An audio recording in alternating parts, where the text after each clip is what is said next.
Release হওয়ার পরে আমরা নোটিস করেছিলাম যে সামাজিক মাধ্যমে অনেকগুলো ছোট ছোট ক্লিপস আকারে শেয়ার করছেন। আসলে এটা তো অন্য কারো কেউ করছে না, এটা করছে দর্শক, যারা সিনেমা হলে গিয়ে সিনেমাটা দেখছেন। তো তারা হয়তো বা আবেগপ্লুত হয়ে তারা সিনেমার কিছু ক্লিপ তারা ভিডিও করছেন তাদের মোবাইল ফোন থেকে, কারণ আমরা যতগুলো ফুটেজ দেখেছি সবগুলোই মোবাইল ফোন থেকে, ম্যাক্সিমাম মোবাইল ফোন থেকে তারা করে এবং তারা নিজেদের পেজে ছাড়ছেন বা অন্য কারোর সাথে শেয়ার করছেন। তো এতে করে যেটা হয় যে আসলে যে দর্শক এখন দেখেনি তাদের ইন্টারেস্টটা এটা কমে যায়, তাদের যে মানে একটা স্পয়লারের মতো হয়ে যায় সিনেমাতে।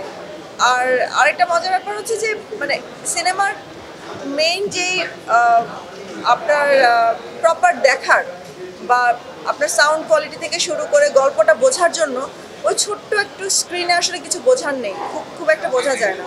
তো লোকজনকে সিনেমা হলে যেতে হবে সিনেমাটা বুঝতে হলে, ভালো মতো দেখতে হলে। এটা দিয়ে হয় কি যে আমাদের সিনেমাটার ক্ষতি হয়, ইন্ডাস্ট্রির ক্ষতি হয়। তো আমরা যেটা করেছি, আমরা গতকাল থেকে দেখছিলাম বলেই আমরা একটা স্টেটমেন্ট দিয়েছিলাম যে যারাই করছেন তারা করবেন না, তারা প্লিজ শেয়ার করবেন না। বাট আলটিমেটলি আজকে সকালবেলা উঠেও দেখলাম সে একই জিনিস, বরঞ্চ আরও বেশি করছে, টিকটকে যাচ্ছে, এখানে যাচ্ছে, প্রত্যেকটা সামাজিক মাধ্যমে ছড়িয়ে যাচ্ছে। তো আমার কাছে আর কোনো অপশন ছিল না। তো আমরা আজকে সকালে আমি এবং আমার পরিচালক দুজনে মিলে আমরা একটা জিডি করেছি গুলশান থানায়, এবং এরপরে আমাদের ডিটেকটিভ ব্রাঞ্চ আমাদেরকে হেল্প করছেন যে পুরো জিনিসটা কারা কারা করছেন, কিভাবে করছেন, এতে কোনো চক্র জড়িত আছে কিনা, এটা তারা মানে অলরেডি এটা নিয়ে কাজ করছেন। ইনশাল্লাহ আজকে রাতের মধ্যে আমরা একটা রেজাল্ট পেয়ে যাব। এবং যারাই করেছেন আমরা আমাদের তো অলরেডি অ্যান্টি পাইরেসি একটা অর্গানাইজেশনের সাথে আমাদের হুক আপ করাই ছিল, তারা প্রত্যেকটা ফুটেজ নামিয়ে দিচ্ছেন। সো যারাই করবেন তারাই তাদের পেজটা চলে যাবে, এবং এটাতে আপনাদেরই ক্ষতি হচ্ছে, কারণ যেহেতু এখানে ডিবি ইনভলভ। এখন তাদের উদ্দেশ্যে আমি বলবো যে প্লিজ আপনারা আর করবেন না। আপনারা এই ছোট্ট একটা আবেগের কারণে হয়তো অনেক বড় একটা সমস্যার সম্মুখীন হবেন। সো আপনারা এটা প্লিজ বন্ধ করুন। এবং আমরা এখন পর্যন্ত চেষ্টা করে যাচ্ছি যেন এই ধরনের কোনো কিছু যেন আর না, আমরা নিজেরা সিনেমা হলে গিয়ে দেখছি যে কোথাও কেউ কিছু করছে কিনা। সো আর আমি বলবো যে সিনেমা হল মালিক যারা আছেন তাদের উদ্দেশ্যে বলবো যে আপনাদের অনেক স্টাফ রাখা আছে এই সিজনে স্পেশালি। তো আপনারা প্লিজ আপনাদের স্টাফদেরকে অ্যাক্টিভেট করুন, তাদেরকে বলুন যেন প্রত্যেকটা শোতে গিয়ে যেন তারা চেক করে যে কারা ভিডিও করছে, যদি ভিডিও করে থাকে তাদের ফোন থেকে ইমিডিয়েটলি ডিলিট করান। কারণ এটা আমার চাইতে বেশি আপনাদের ক্ষতি হচ্ছে। হল মালিকদের উদ্দেশ্যে আবারও বলছি, আমার চাইতে বেশি আপনাদের ক্ষতি হচ্ছে। কারণ আপনাদের সিনেমা হলের থেকে যদি কোনো ফুটেজ লিক হয়, আপনাদের সিনেমা হলে তো আপনাদের দর্শকগুলো কমে যাবে ভাই। প্লিজ এটা আপনারা আপনাদের স্টাফদেরকে বলুন, জোর দিয়ে বলুন যেন তারা গিয়ে প্রত্যেকটা শো সময় যেন চেক করে।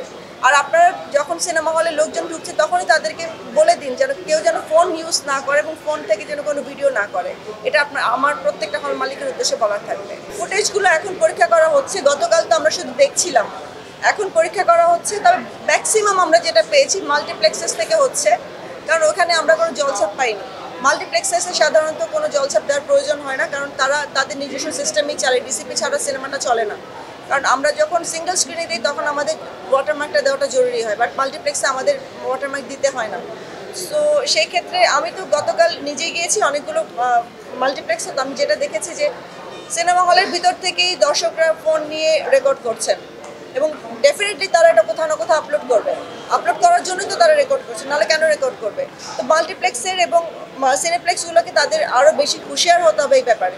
দর্শকের উচ্ছ্বাস, দর্শক শাকিব খানের এইরকম একটা লুক, এরকম একটা সিনেমা, এত বড় মাপের একটা সিনেমা, আসলে এটা তো অবশ্যই ভালো লাগারই কথা। মানে অনেক বেশি, মানে আমার কল্পনার বাইরেও আমি যা দেখেছি যে আমরা এতটুকু আশা করিনি। হয়তো আমার পরিচালক আমার পাশে আছেন, বানানোর সময় আমরা প্রথম থেকেই বলেছিলাম আমরা একটু ভালো কিছু বানানোর চেষ্টা করছি, বাট এতটা মানে দর্শকের সব শ্রেণীর দর্শক বলবো আমি, একদম ছোট বাচ্চা থেকে শুরু করে বয়স্ক লোকজন যারাই সিনেমাটা দেখছেন, আমাদেরকে অনেক দর্শক এমনও হয়েছে যে চলে যাচ্ছিলেন সিনেমাটা শেষ হওয়ার পর, ফিরে এসে তারপর আমার পরিচালককে বলছেন তুমি খুব ভালো বানিয়েছো। তো এই যে দর্শকের এই একটা স্টেটমেন্ট, এটা আমাদের জন্য অনেক মূল্যবান।